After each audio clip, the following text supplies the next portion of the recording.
justice for all.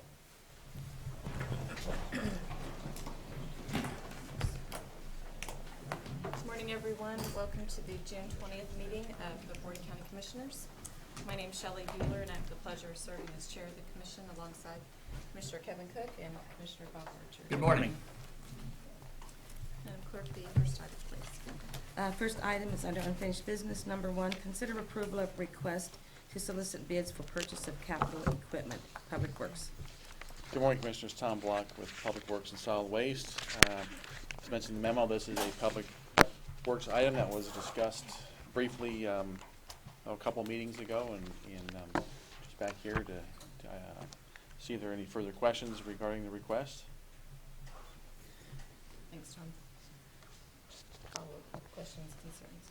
Tom, in going through the list and in talking with the audit finance director, I know that there's a number of other departments that have needs as well. Mm-hmm. If the commission were not to fund the entire request, would you be able to establish a list of your top priorities if there were a set amount and then work off of that? Is that possible? Yes, I mean, we will, obviously, we will have to work with whatever the commission authorizes us to work with. But yes, if there's a set amount that the commission feels is appropriate, then we will, I mean, the list of priorities is essentially the listing in order in the memo, but then we would just take that amount and purchase what we could with that amount.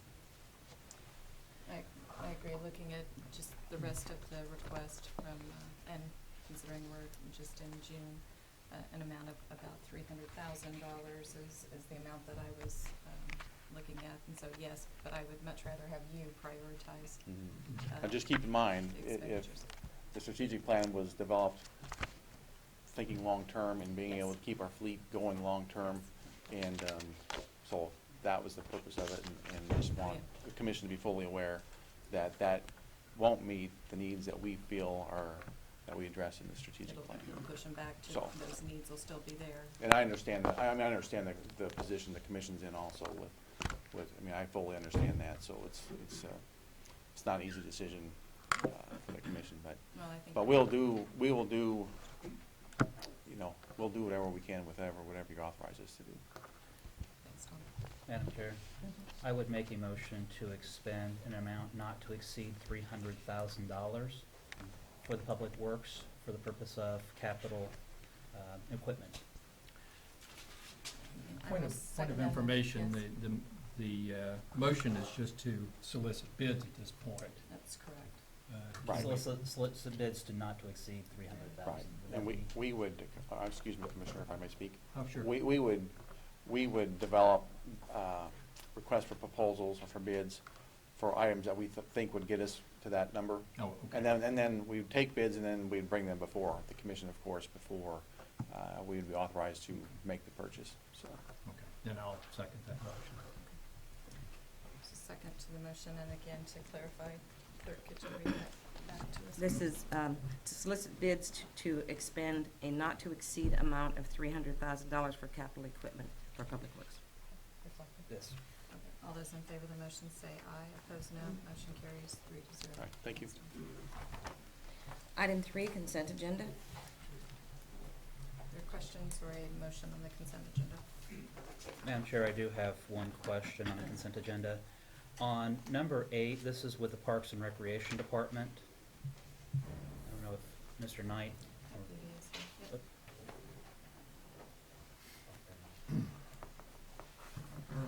Mr. Knight, under item number 8, it's a authorization execution of the contract, and it was for sound equipment at the Wheatstock 9, and it's an amount of $300, but my issue with it is, this is June the 20th, and we're approving a contract for an event that occurred on June the 15th.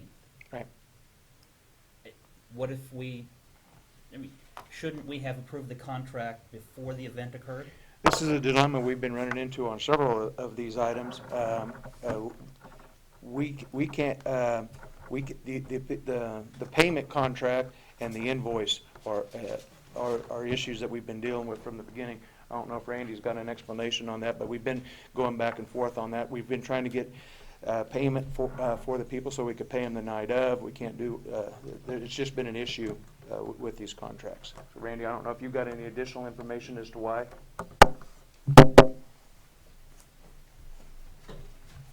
Yeah, Randy Luby, Parks and Recreation. We had sent the contract in previous times with the voucher to be paid and was told to wait because they can't make the payment. And I think my staff got confused thinking they needed to wait on the contract as well. So I've instructed them now to go ahead and try to process the contract early, send in the voucher after the event to be paid. So hopefully we will clear this up. I note that the memorandum for the item is dated June the 11th. And then with the, again, the contract is asking for it to be approved for an event of June the 15th.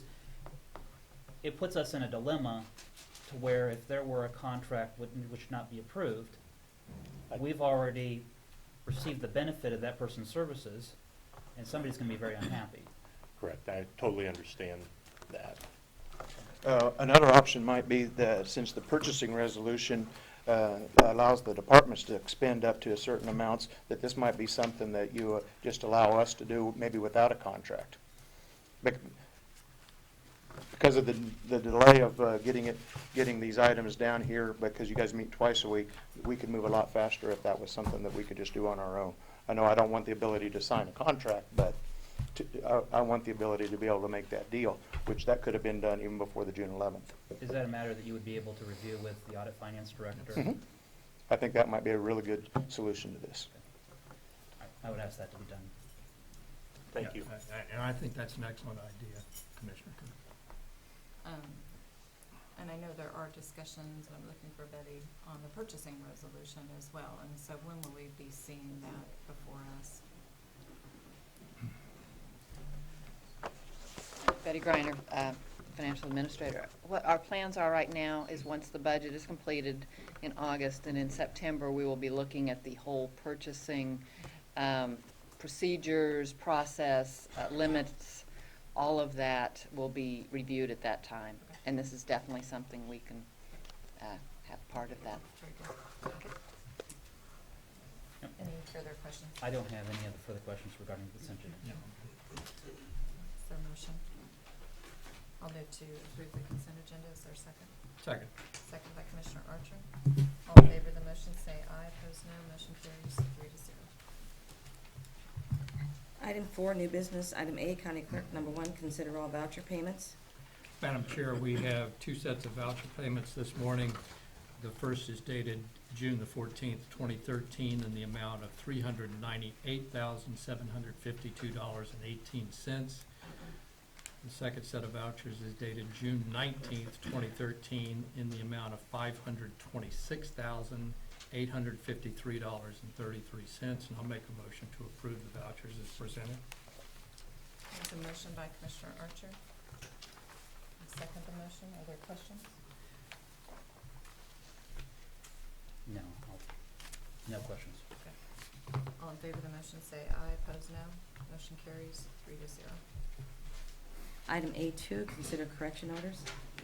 Move approval. Second. Second by Commissioner Archer. All in favor, say aye. Opposed, no. Motion carries 3-0. Item A3, consider approval of resolution number 2013-54, authorizing the county clerk to cancel a check to Blue Cross Blue Shield and reissue checks to Blue Cross Blue Shield of Kansas and Delta Dental of Kansas. And on this, Commissioners, this was an error made on the part of my staff. When we pulled up the vendor number, we were paying two invoices, and both of them were put under Blue Cross and Blue Shield, and that's so we've already reissued the check because of the need to get the invoices paid. So we had to reissue one to Blue Cross and one to Delta Dental, and these are payments that we make out through our payroll health insurance. Okay. Thank you. Questions? Concerns? Is there a motion? Motion to approve. Motion to approve I'll second. by Commissioner Cook and second by Commissioner Archer. All in favor of the motion, say aye. Opposed, no. Motion carries 3-0. Thank you, Commissioner. You're welcome. Item B, County Councilor number 1, discussion of issues regarding soil erosion control and water drainage between Shawnee County and Sherwood Improvement District. And I know Rich is gonna probably make some comments at some point, but go ahead and come on up, George, or, Good morning, Commissioners. Kevin Holland, Cook, Flat, and Strobel on behalf of Sherwood Improvement District. And thank you for putting us on the agenda. What we're, got a couple points of interest, and obviously Sherwood Improvement, we're divided between Commissioner Bueller and Commissioner Archer. And one of the major issues is we are the down point stream of all the drainage in the area. And with the recent movement of property just south of 41st Street and just west of Urish Road, there's a major piece of land that has been moving between owners, and I guess from that perspective, Sherwood would like to have somewhat be a part of the review process of anything that goes on there, just because on other parts of the lake, anything that's developed outside of Sherwood still drains towards Sherwood, and we end up dealing with the drainage issues or drainage problems that may incur, and especially with a development that large that could possibly take place south of 41st Street. We're worried about the detrimental impacts of the drainage coming in that area.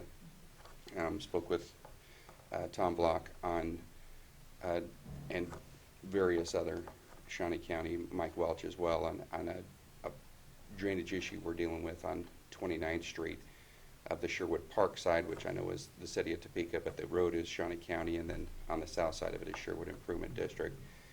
And over time, a box was put under 29th Street, and now we're dealing with the ramifications of the erosion of all the Sherwood Park area draining straight towards Sherwood, and that one goes into Lake Vaquero, and so we're dealing with erosion issues between two properties and trying to solve those issues, and then so I guess if we could request not necessarily have review authority, but be a piece of the review method, and be able to provide some comments from Sherwood Improvement District for any of these developments happening around Sherwood Improvement District that could impact us in the future. And then the other portion was we are still working with Councilor Eckert and his staff and trying to figure out some abilities to control soil erosion within Sherwood Improvement District. Our private counselor for Sherwood Improvement District has reviewed it and still trying to work within Shawnee County's resolution so that we can kind of piggyback onto your soil erosion control methods and maybe share some staff in the future. But that's primarily the questions we have and or comments more so. and Kevin, I know Rich and I talked about this just briefly yesterday, and I know we have members, Mark is here, and we have other members of our planning commission, or planning department, just what happens now, and how that might be impacted in the future. So I'm gonna turn to either Rich or Mark, and is Andy here? Mark, would you come up and just kind of explain what happens now in the unincorporated areas? Mark Mancero, Shawnee County Public Works. What questions would you like? What do we do about erosion control in the county right now? From my understanding, Shawnee County doesn't take care of inside the Sherwood Improvement District. If that's to be done, and get the okay by you and Tom Block and Rich, why I don't see any problem why we can't help them out. But outside of the Sherwood Improvement District, what happens? What happens? Mhm. If there's a violation, then they have a certain amount of time, 15 days, to take care of that. Okay. If they don't take care of that within that amount of time, there's a second violation. It's called a stop work order. They're supposed to stop work on any of the home until they get that in place, and then they can go back working on the home. And they have a 15-day, an additional 15 days for a total of 30 to get that in place. And then once they do, they're good to go. And that's the same thing I'm sure that we would implement if you want to in the improvement district. What's the committee that you serve on that it has a specific purpose around erosion control? Yeah, the correct? MPDES meetings. Yes. Yeah. Tell us what that is. It's a group of individuals, I believe, some of the major townships, the bigger ones, Soldier, Mission, a few others, Shawnee County Conservation, Right. Ourselves, Public Works, who have a meeting and probably discuss the where problem areas might be and what's being done with them, and anything new coming down the line that we might be using to avoid that stuff. Commissioners, may I step in and add a few comments to that? Yeah, it is called the MPDS group, and it's comprised of ourselves. I think there's Mission, Tecumseh Township, I believe Williamsport Township. But essentially, the goal is through EPA, we have some requirements that we are to meet for our stormwater pollution prevention. And the goal of this committee is to promote measures publicly, to do some education, some public involvement, public awareness, and it help try to mitigate and minimize soil erosion to stay in accordance with the Clean Water Act. So those are things we do. For instance, we work pretty close with Keep America Beautiful. They're involved. Shawnee County Soil Conservation District attends these meetings.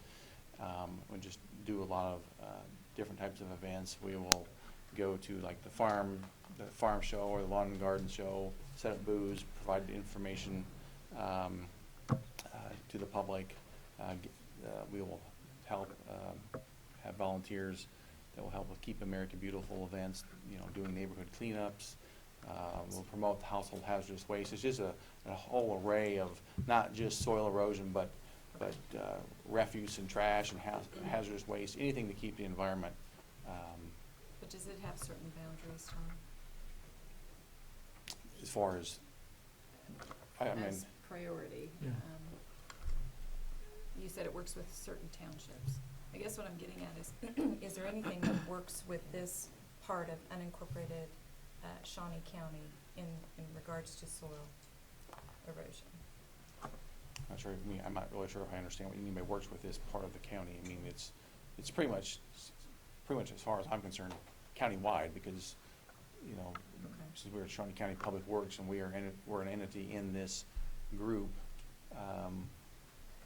I guess I take it as countywide. But those particular townships, especially the ones that have, I would say, more of a tendency for denser growth and development, they have a bigger interest now because of that. As Mr.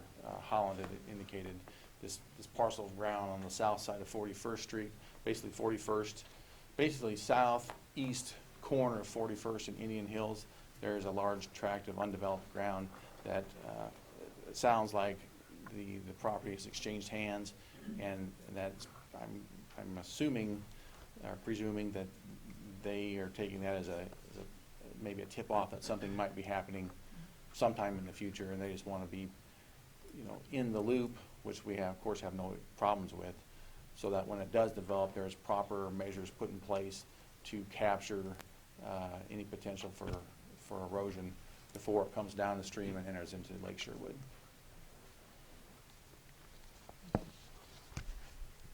But we do have something in place that may address this outside of the Sherwood Improvement District, correct? Outside, can I open another can of worms? Sure.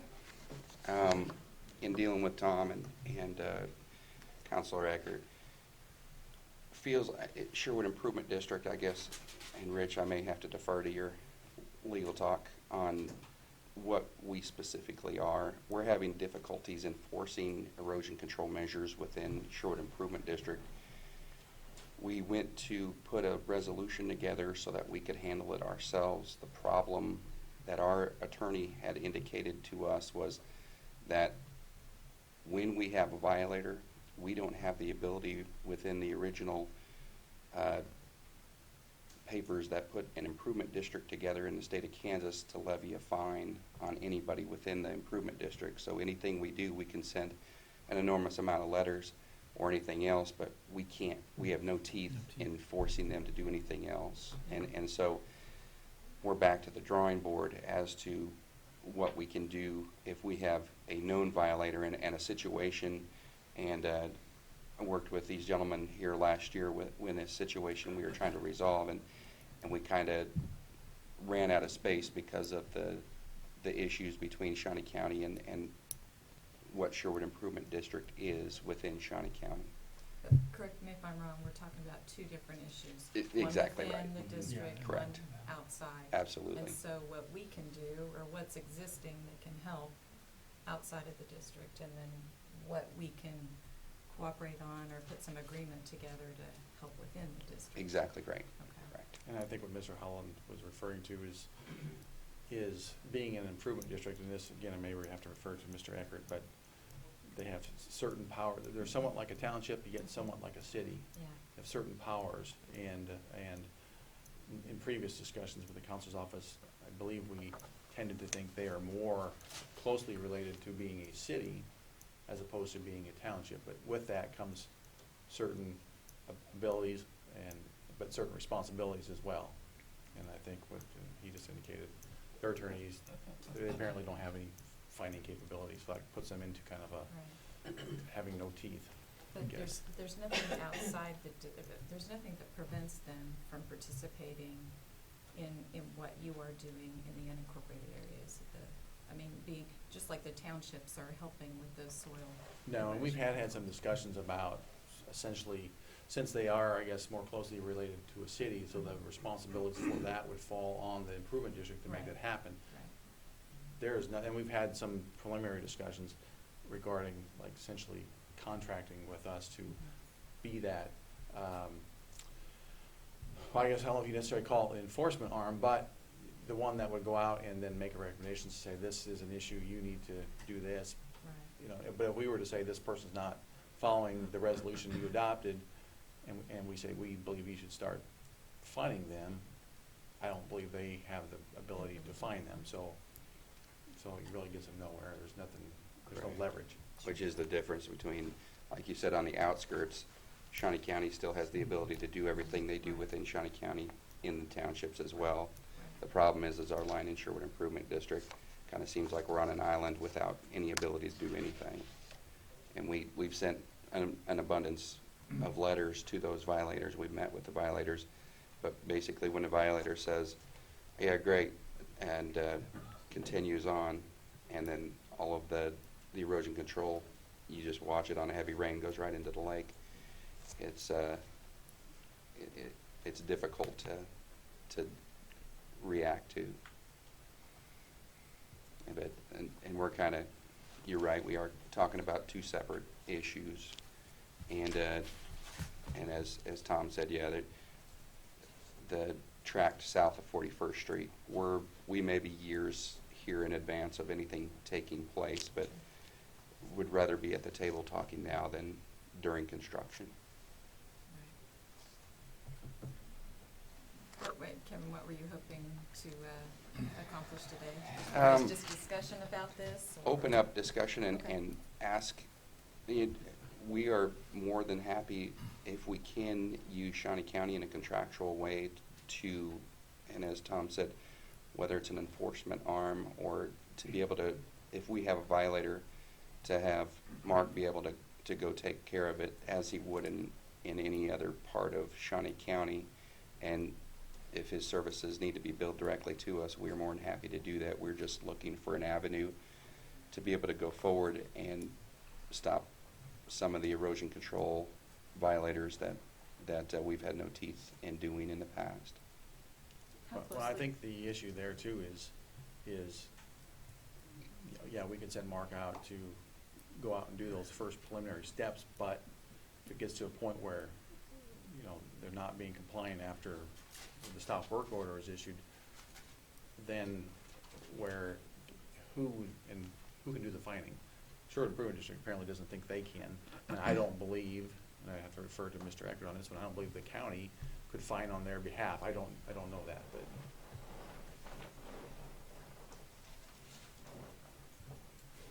We're waiting on you. Yeah,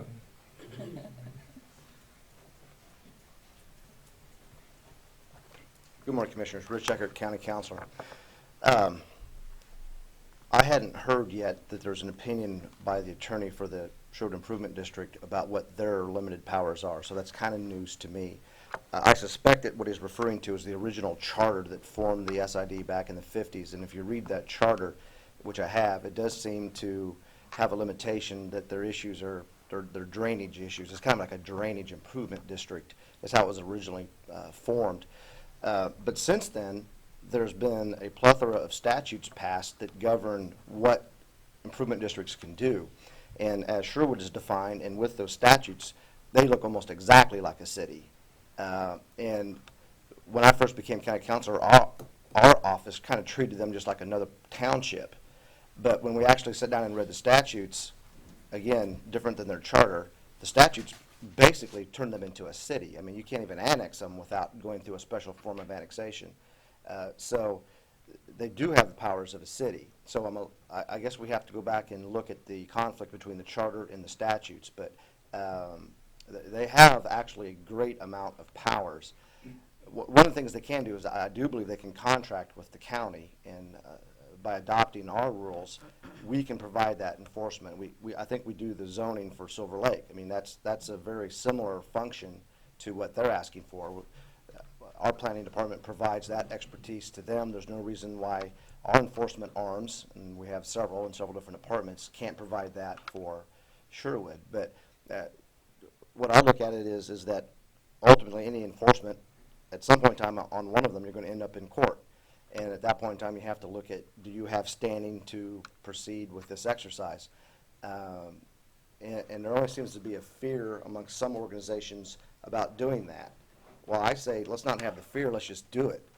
Let's take one and see what happens. The worst that can happen is that we lose, no harm. If anything else, if nothing else, we're raising awareness that we're going to be serious about soil erosion. So I say let's get a contract together and we try one and see what happens. One thing that we're looking at, and then I met with my staff yesterday and we talked about that, we do want to make some changes to our soil erosion enforcement mechanisms. And one thing that kind of jumps out at me is that we're giving them 15 days before we can do our second step, giving them 15 days before we can do our third step. Well, in August, if it doesn't rain for 30 days, that's fine. But if you're in April or May, like we've had this year, you could have 3 or 4 rainstorms within that 15-day period, and a tremendous amount of damage is done. One of the things I think we need to do is tighten that up and get moving a little bit faster, particularly on developments where they can harm other parts of the county. You know, if you have a development way up north on 3 acres and you know, that runoff is just going into pasture, you know, it's not that big of a deal. But when you're talking about very dense subdivisions like we have at Sherwood, sitting next to a big recreational lake, well, big might not be the right word compared to other lakes, but then we have to be able to move quicker and more nimble. So I think we're looking internally at changing how our soil erosion is enforced, and we'll be bringing that to you rather quickly. Do you have any questions for yeah, so if I understand you correctly, they could amend their charter to put some sanctions in the charter, or they could contract with Shawnee County to provide services and enforcement capabilities. Is that, do I understand that correctly? Well, I don't have an opinion on amending their charter. Okay. That's really legal advice that they would have to seek. Okay. But I don't see any reason why we can't enter into contractual negotiations and try to get something done that way. I think that's an excellent avenue, and that's the one that we should try first. Okay, thank you. Barry, do you have a comment? Well, it's a comment and a question, actually.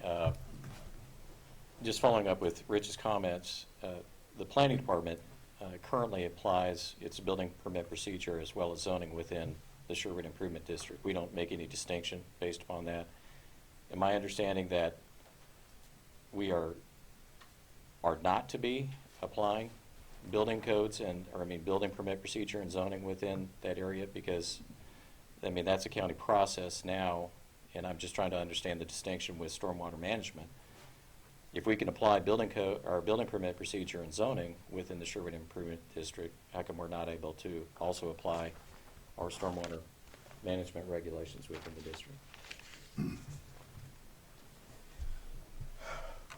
Well, zoning is a bit of a different animal in that we routinely zone right up and next to cities.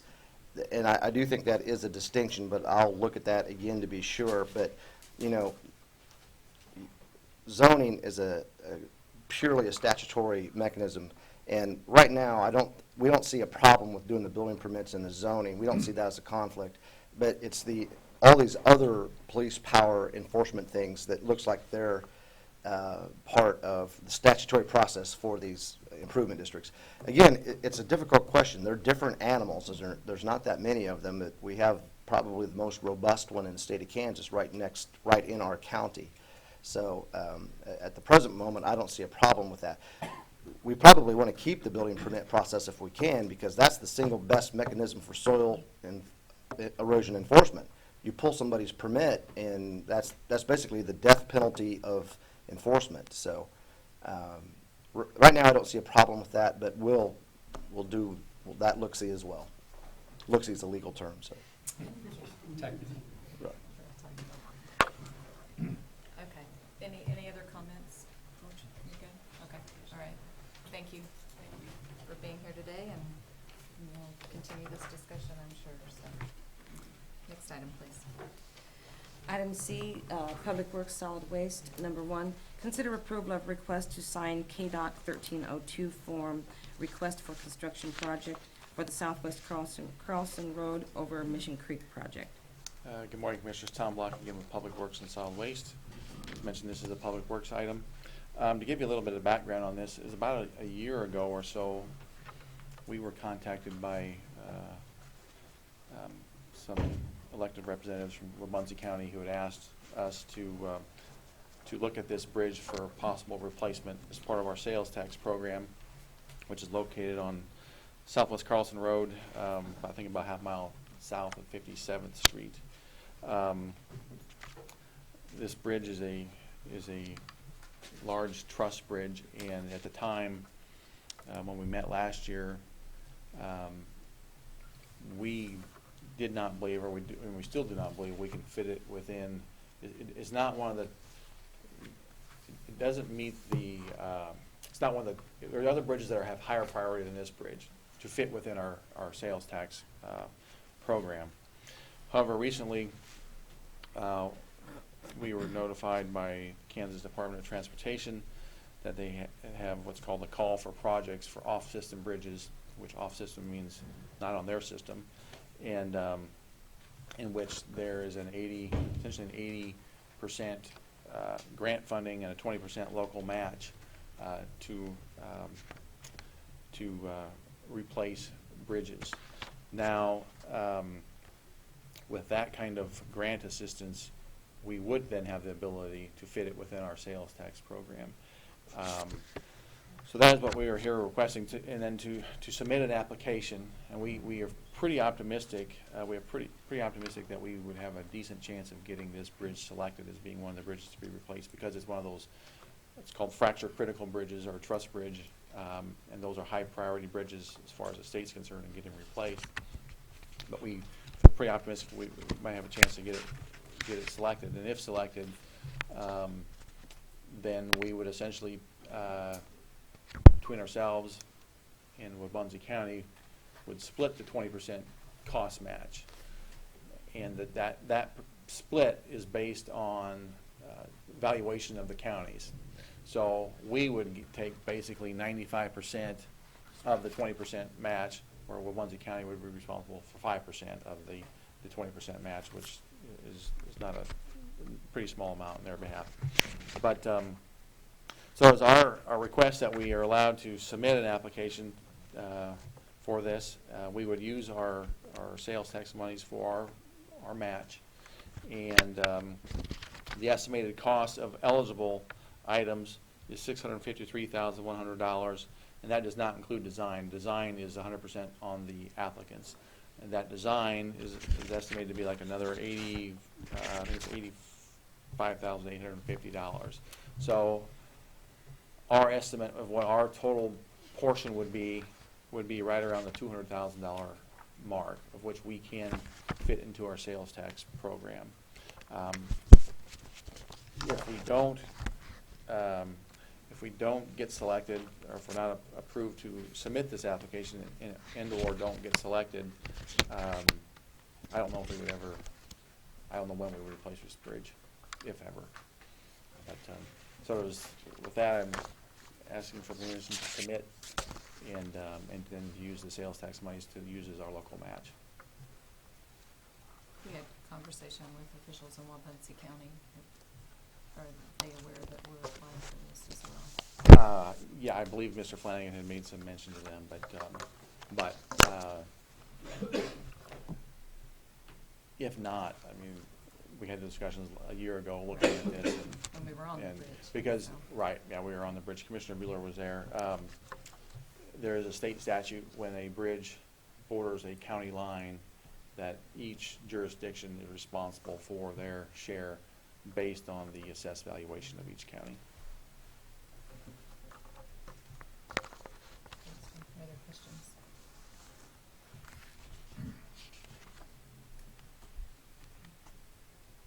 I'll move approval of the request. Is there a second? Second. Second by Commissioner Cook. All in favor of the motion say aye. Opposed, no. Motion carries 3-0. Item C2, consider approval of sole source purchase of diagnostic equipment at a total cost of $2,225. Commissioners, Tom Block again with Public Works and Solid Waste. This request is to purchase a international truck computer diagnostic software and internet-based update service. And the reason we're making this request is we currently don't have a diagnostic system like this for these trucks. And several times a year, we will be bringing, when we have issues with the truck that we cannot figure out what it is, we have to have some diagnostic tests run on our trucks, which run anywhere from $75 to I think around $285 per time to do that. And then oftentimes when we have a company do that, then we'll have them repair it while it's there. This would give us the ability to do this in-house, and then when we get that diagnosed, then our own staff can do the vast majority of those repairs. So we believe by purchasing this program that it would basically pay for itself in a year or so, and then we'd be able to use our own staff to do it. So that is the request, and the reason it is sole source is because it's for international trucks, and it has to come from the international dealer. So if there's any questions regarding this, I'd be happy to try to answer them. Motion to approve the contract. Motion to approve by Commissioner Cook and second by Commissioner Bueller. All in favor of the motion say aye. Opposed, no. Motion carries 3-0. Thank you. Item D, Solid Waste Management Committee. Number 1, consider approval of Home Rule Resolution Number 2013-3, adopting the 2013 update of the Shawnee County Solid Waste Management Plan. Good morning, Commissioners. My name is Ed Kalis, and I'm the Chair of the Solid Waste Management Committee. I'm here to answer any questions you might have. I have none. Commissioners? No, I have none. Motion to approve is presented. It's a motion to approve by Commissioner Archer. Excuse me, Commissioner, this is a home rule resolution. Oh, it's You first don't have to- reading. Either have to waive the first read, or the initial, or they can waive the I second hear you. reading. First reading for home Sorry. rule resolution, so we will take up the formal Don't action then at our next meeting. Thank you very much. Thank you. Thanks for pointing that out. Next item, please. Item E, Sheriff's Office, number 1, consider approval of request to install fiber from the gauge tower to the city-owned fiber network at a cost of no more than $7,000 to be paid out of the 2012 certificates of participation. Morning, Commissioners. Lance Royer with the Sheriff's Office. Be happy to answer any questions you have. Thanks, Lance. Are there questions? This time? Yep. I'll make a motion to approve this one. There's a motion to approve by Commissioner Archer, Second. second by Commissioner Cook. All in favor of the motion, say aye. Opposed, no. Motion carries 3-0. And Thank you. how's installation coming? We're waiting to finish the contract with the state, between the county counselor's office and I. We're reviewing that for that gauge tower, but I want to get this in piece as soon as that contract's done, that we could get this fiber installed, so, Right. yes. Thank you. Thank you, Kevin. Mhm. Item F, elections. Number 1, consider approval of sole source repair to several pieces of voting equipment in a total amount of $9,877.13. Good morning, Commissioners. Andrew Howell, Shawnee County Election Commissioner. Good morning. Just briefly, it's my position that there is only one person that can do this well. It's actually kind of a complicated question when it comes to repairing equipment. For our office, we have the touch screens, we have the OS optical scan system, we also have the GEMS database. Something I wasn't aware, back in 1994, when we started using this vendor as part of the contract that we had with them, we only pay about $3,000 a year in licensing fees as a part of that arrangement. The current fee for that licensing structure is actually $30,000 a year, so Shawnee County saves significant money using that under that old agreement. And basically my position is that the security of the election is affected. I would liken it to having a shade tree mechanic work on your car as opposed to a dealer work on it under warranty. And it's a complex set of issues, and we believe that this is really the only option. And I'd like to visit with the commissioners at some point about other equipment and other things, but since we believe we're getting close to the end of the usable life of the equipment, we feel pretty certain that we need to stick with that vendor. Like I said, we have used them since 1994, and they're the only one that we have the confidence in. We've used them. We know their people. We know their competence, and that's pretty well where we're at with that. Okay. And I believe we'll probably have further discussion about election equipment at our budget meetings. I'm sure we will. So I'm sure that's included. So, all right. Other questions on this item? Just, Mr. Howell, I understand that the conference that you're going to be attending has a trade show that's component with that as well, where you're going to have an opportunity to meet with vendors of other equipment. Is that correct? That's correct, and I fully intend to spend a lot of time actually at the conference trying to understand the options for Shawnee County as it relates to vendors, expenses, and the full range of options. So I fully expect to come back and give you some of that information, certainly during budget hearings as well as any other times you'd like to hear about those options. But you still feel the need for this expenditure at this Absolutely. time? Yes. With the existing? Yep. Okay. And it's within your budget It as is. well? Right. Further questions? I would move to approve the repair to the voting equipment. So motion by Commissioner Cook, Second. second by Commissioner Archer. All in favor of the motion, say aye. Opposed, no. Motion carries 3-0. Thank you. Item G, audit finance. Number 1, update on expenditures and revenues. Good morning, Betty Griner, Financial Administrator. I'd like to go over with you just kind of an overview of the revenues and expenditures for 2013 through the end of May. If you look at our first chart there, that's kind of an overview of our total revenues. I'm showing 2012's actual numbers, 2013 budgeted amounts, and 2013 actual. If you compare the budget to the actual, we're showing that we're down about $1,588,000. But if you this budgeted amount included a payment for motor vehicle tax in May, and that we had received it in 2012 in May. In 2013, we received that on June 5th. So that is an amount of $2,020,000. So if you take into account that payment, it's just a timing difference between, when it was budgeted, when it was received. It was received on the 5th of June, so at the very beginning of June. If you consider that, then we are 0.867% over budget, but it's less than 1%. So basically, we are on track with our budget at this point. I've listed here the variances between 12 and 13 on our actual revenue that we've received. And these are just the broad categories that I've listed here, whether we're up and down in those. I will go into more detail on those in the later charts. If you look down at the expenditures, the year-to-date expenditures through the end of May, we are down from budget slightly. And we are at 98.55% of budget, so it's less than 1.5% under budget. So there again, to me, that says we are right on target with budget at this point in time.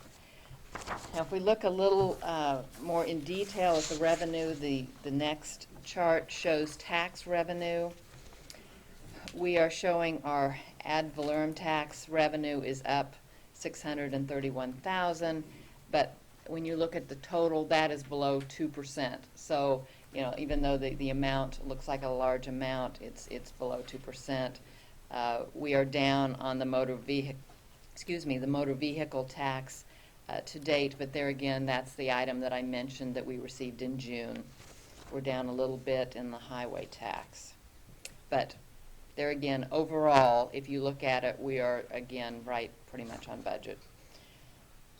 Okay, if you look at fee revenue, you can see we are high or up on our actual fee revenue. These are mostly items that we have gone over in prior months, not really anything new here. Sheriff process fees are up $80,000 over budget, or over last year, and tax penalties are up 88. The other items we've discussed in prior months and just continues, through the year. If we look at our total charges, Parks and Rec fees are actually down this year compared to last year. Now this is, a lot of this I'm sure depends on weather and those types of issues, and I haven't gone back to look to see what the weather was like last May compared to this May. So that may, be part of that. Our revenue for care of prisoners is down a little bit. And then, as I mentioned last month, this Capitol Plaza rent is just a timing issue on that item.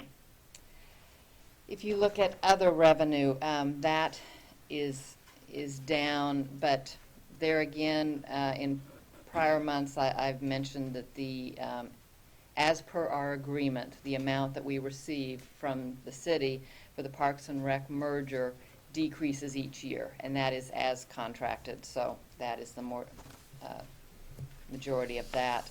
So to summarize, it goes back to those first two graphs, and really we are right on track with our budget, both on revenue and expenditures through May. I've also attached expenditures by department more in detail for you to look over. I'm not going to go over that detail. It's more for your review. Same with the next two worksheets. One is revenues by month by source, and it lists each by month. There again, it's mainly for your review. It just shows you the detail of that. And then we have the revenue comparison showing 2012 to 2013 by source and by month. One other item I'd like to mention to you is our audit that is in process. We are hoping to finish up the field work on that in the next few weeks, which I think will be much earlier than has been in prior years. I know the last 2 years before this, the audit report was actually issued in the latter part of September. The 3 years before that were even later dates. So we hope to have that issued much earlier this year. I know the staff in my department have been working very hard with the auditors and trying to, move up those dates and work on that. So I think that will be forthcoming in the next month or so. Any questions?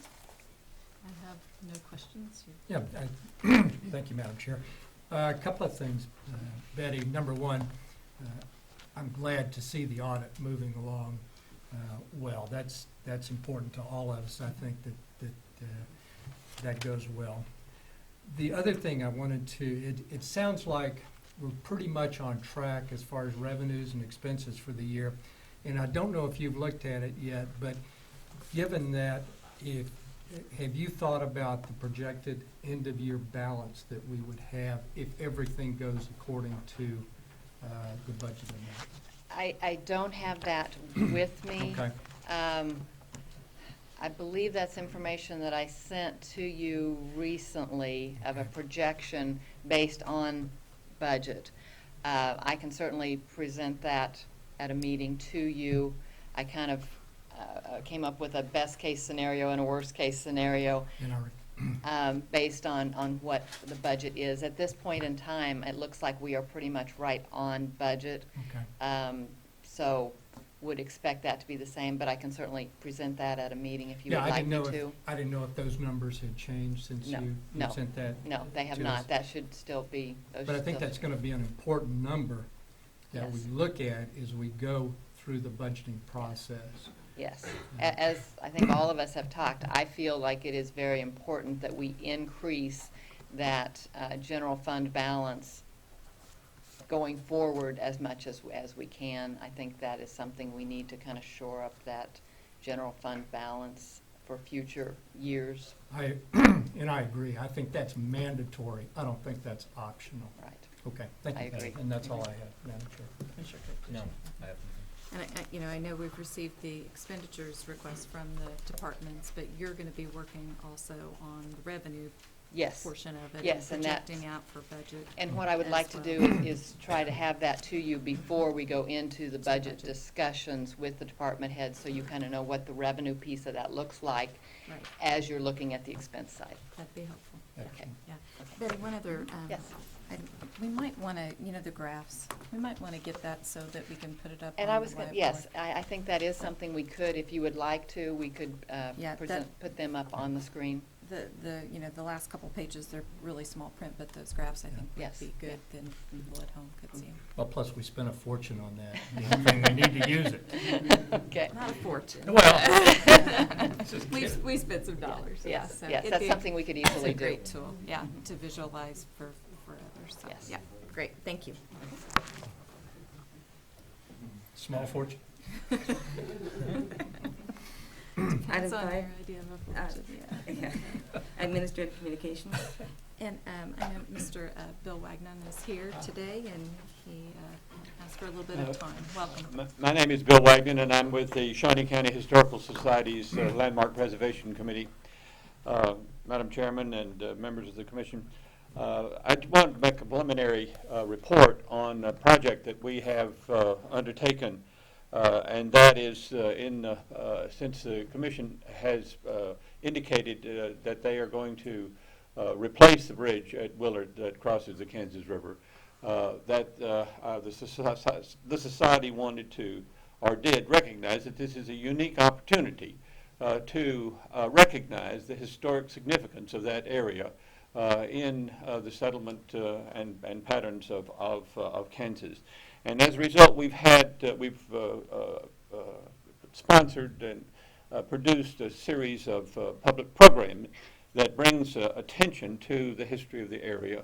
That Willard area across the Kansas River has been a crossing for the river for eons. Before European settlement came, this was the very first place that one could, when the river was low enough, actually ford the river from its mouth upstream. And so it would be a traditional pathway for getting across the Kansas River.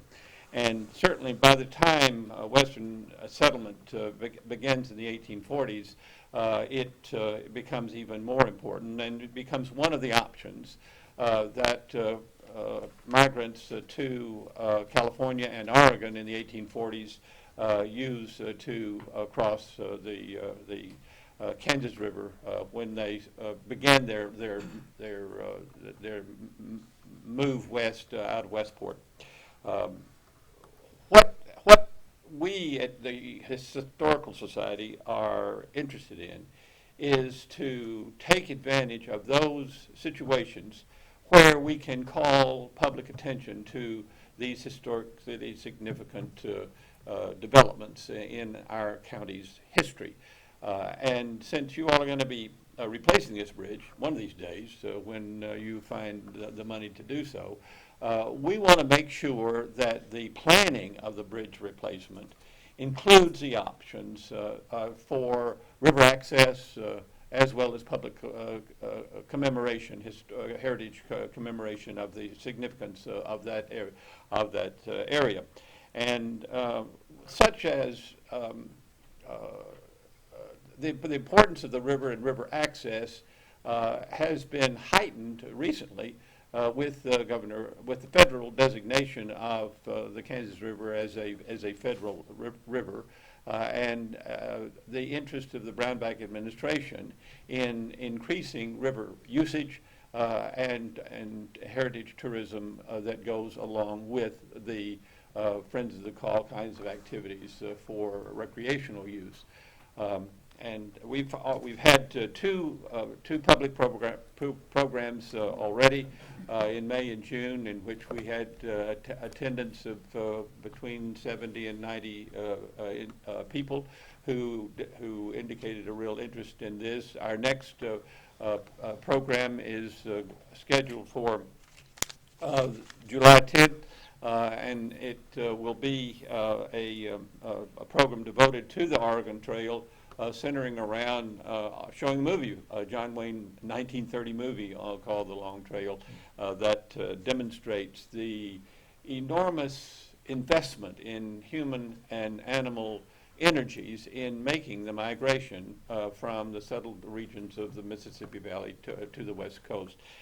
That will be followed on August the 14th. These programs are at the Potawatomi Cultural Center Community Center in Rossville. On August the 14th, we will have another program in which the Friends of the Call will be making a presentation about river access and building river accesses, building on their experience of that, as well as a presentation by the the State Department of Wildlife and Parks on recreational use of the river and encouraging the development of river access. We believe that if we anticipate that these increased uses of the river could accompany the replacement of the bridge, that the Commission would instruct Public Works to make sure that those kinds of developments are woven into the planning of the design of the bridge and the like.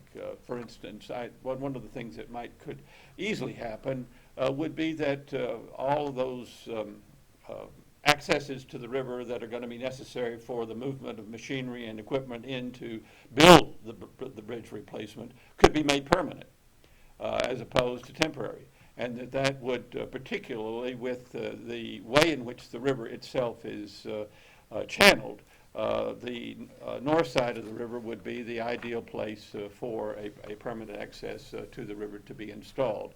And that would be in keeping with, I think, engineering feasibility. So this is just a preliminary report on our efforts and to keep the Commission advised of what we're trying to do and to encourage and anticipate that Public Works and Planning and Parks are all involved in this and recognize this as an item that we could all benefit from. there any questions? Any questions? Go ahead. Yeah, and thank you, Bill, for keeping us up to date, and I appreciate your effort. Do you envision private dollars being used to provide this access in the park area that you've been talking about, or how's that going to be funded? According to Wildlife and Parks, who've had some experience in developing these kind of things, as well as the Friends of the Call, there are possibly several pockets that can be explored for funding of the necessary. And for instance, the Friends of the Call recently opened up an access at Wamego, and were able to build that access to the river with donated equipment and donated supplies. So they've got some experience in being able to put together packages, and at this point, I don't anticipate that we're going to be adding any additional cost to the county with regard to this, though I think if we anticipate its implementation, we could make sure that the county's expenditures are going to be permanently contributing to this, as other monies will be requested over time with the cooperation of the State Department as well as the county department and the society. Okay. Thank you, Bill, and thank you, Madam Chair. It does get a little bit more complicated. I believe our jurisdiction is for the bridge and the easement for that bridge and that road, Carlson Road. And so we have, it is surrounded by private property owners, and of course the state of Kansas with the river going through. So there's a lot of different pockets, as you said, but I think keeping in mind that the county's responsibility and any funds for that bridge would be designated for that bridge only, depending on what we use to fund that bridge. So just wanted to make sure that. And I understand.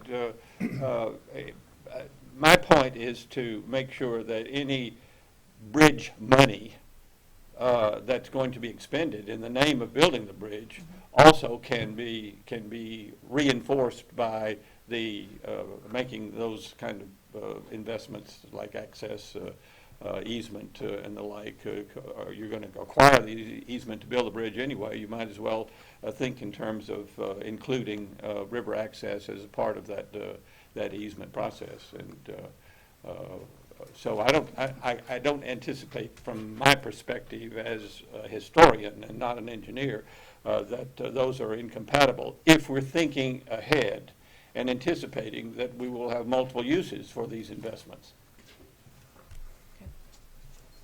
Questions? No?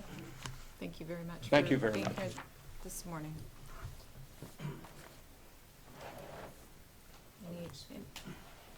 Yes.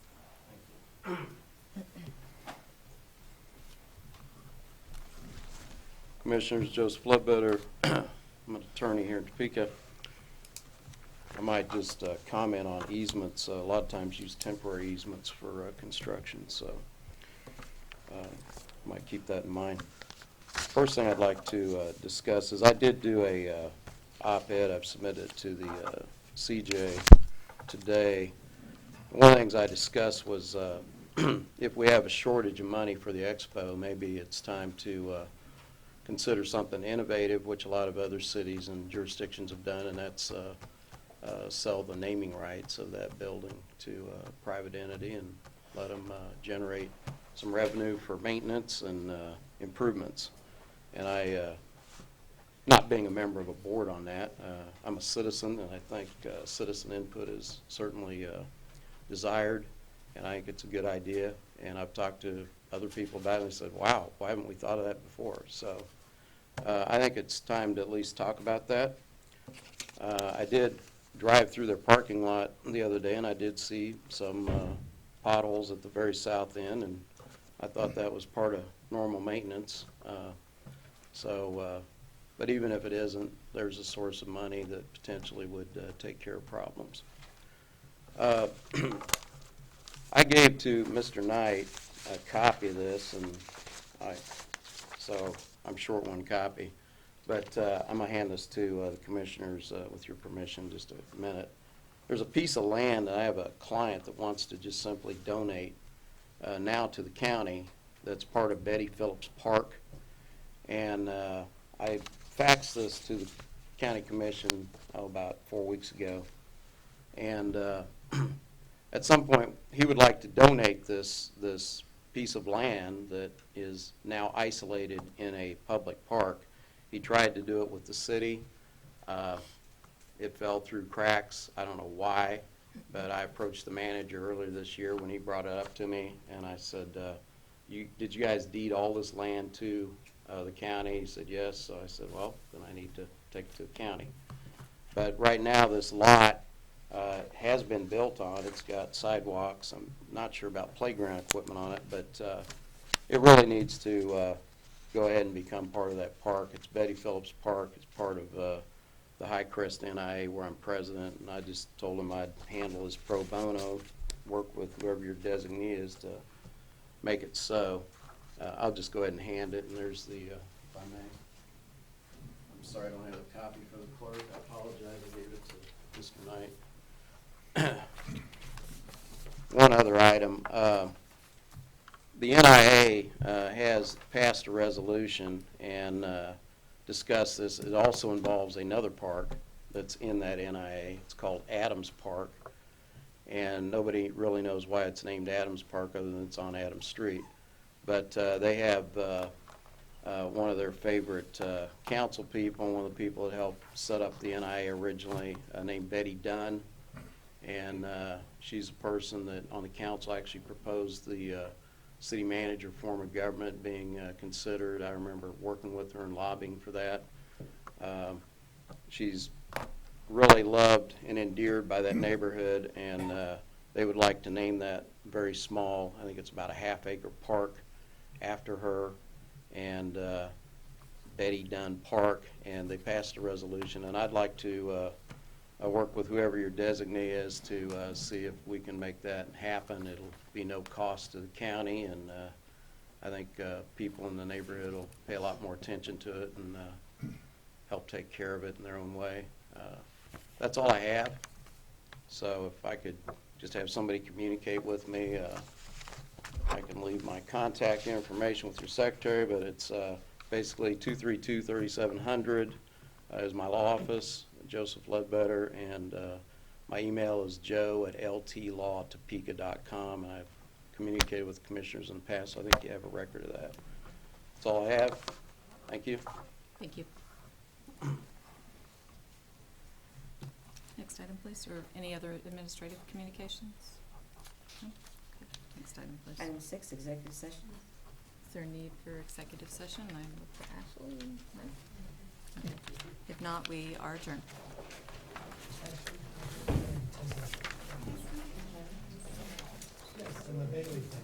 Hi, how are you today? Sorry, Ashley, I looked over there. That's okay. You're not rich. Yeah, you did. I didn't even see it. That's why I didn't forget looking over my agenda more thoroughly. Or I would have worn more like, oh. Yeah. I know, you guys really lucked out. Not only did you get the snow game, you also, which is significant, but you also got the better seat These are in signed. the second game.